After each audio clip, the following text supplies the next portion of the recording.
यार मैंने ना एक वीडियो पोस्ट की थी बहुत दिनों पहले, जिसमें मैंने उसका टाइटल दिया था कि प्लीज डोंट मिस गाइड ना।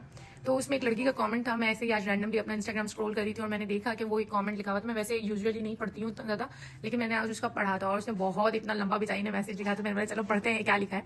तो उसने उसमें बताया कि मैंने जैसे बच्चों को बताया था कि जो है बच्चे अपनी चीजें अपने पेरेंट्स वगैरह को बताएं और इस तरीके से करें। और अगर कोई बच्चा आके अगर आपको ये कहता है कि हमारे पेरेंट्स टॉक्सिक हैं, तो उनसे उनका भी पर्सपेक्टिव पूछें। लाइक देखो, हर बंदा सामने वाले की बुराई बहुत आसानी से कर देता है कि अच्छा ये सामने वाला बुरा है, ठीक है, उसने मेरे साथ ऐसा किया, उसने ये। लेकिन कोई भी बंदा अपने अंदर के कीड़े नहीं देखता, ठीक है। वो ये नहीं देखता कि यार मेरे पेरेंट्स ने ये किया तो मैं भी कोई इतनी दूध की धुली नहीं हूँ कि मैंने उनको बोला जी अम्मी आपने जैसा किया ठीक है।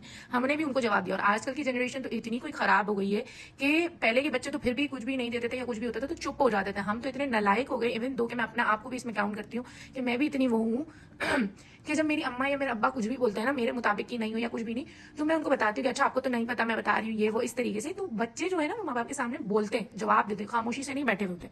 तो वो कह रही थी कि आप उनसे भी पूछे कि वो कितने इनोसेंट हैं और वो कितने ना सॉफ्ट हार्टेड हैं और कितने ये हैं कितने वो है। दूसरा पॉइंट उसने ये भी बोला था कि जो माँ बाप है वो बच्चों को बोलते हैं कि आप डॉक्टर बन जाए, क्योंकि उन्होंने देखा है कि डॉक्टर में बहुत पैसा होता है और वो ये चाहते हैं कि हमने जितनी बुरी जिंदगी गुजारी हमारे बच्चे ना गुजारे।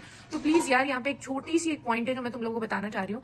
प्लीज पेरेंट्स अपने प्रोफेशन बच्चों पे ना थोपे, इसलिए ना थोपे क्योंकि देखो हमें ऐसा लगता है कि डॉक्टरी की फील्ड में पैसा है, हमें लगता है कि सॉफ्टवेयर की फील्ड में पैसा है, हमें लगता है कि सिविल इंजीनियर में, मतलब हर फील्ड में पैसा है।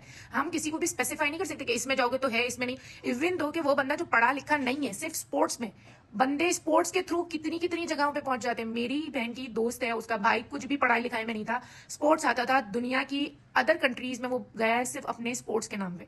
तो देखो यार, हर बच्चा एक तो पढ़ाई में नहीं होता, ठीक है, आप उसको फोर्स नहीं कर सकते। और दूसरी बात, जो पेरेंट्स बच्चों पे ऐसे हावी करते थे ना, तो वो बेचारे माँ बाप की इज्जत के चक्कर में कर तो लेते, लेकिन उनका दिल नहीं होता। और जब कोई चीज का दिल नहीं हो ना तो आपको नहीं करना चाहिए। अगरचे कि आप कर तो लेते हो लेकिन जिंदगी भर वही मुंह से निकल रहा होता है यार दिल नहीं था, कर तो लिया। क्योंकि वक्त के साथ साथ चीजों में आप घुल मिल जाते हो, कभी बुरा दिन आता है कभी अच्छा दिन आता है, आप समझ लेते हो, नहीं समझते हो, अंडरस्टैंड से आप कर लेते हो, गुजारा हो जाता है, किसी भी तरीके से दिन गुजर जाता है। लेकिन क्या हो जाता है, दिल में बात रह जाती है कि ये नहीं। अभी मेरे यूनिवर्सिटी के सीनियर से जब बात हुई थी तो उसने बोला कि मुझे बनना था मैथमेटिशियन, मैथमेटिक्स में ना मुझे मास्टर्स का वो बैचलर्स करना था। और मेरे जो अब्बू हैं वो उनकी ये ख्वाहिश थी कि मैं सॉफ्टवेयर इंजीनियर बनूं, और वो मेरी बात नहीं समझ रहे थे, तो फिर मुझे यही पढ़ना पड़ा। उसने अपने फेसबुक पे मेंशन किया हुआ है कि आई लव मैथमेटिक्स। तो यार देखो, बहुत सारे बच्चे हैं जो चुपचाप कर लेते हैं, लेकिन हमें चाहिए कि हम बच्चों को उनकी फील्ड में रहने दें ताकि वो जिंदा रहे, वो अपने काम को करके मजा करें। क्योंकि हम तो आज बोल देंगे, कल को उनकी जिंदगी है यार, हमारी जिंदगी गुजर गई, अब उनका टाइम है।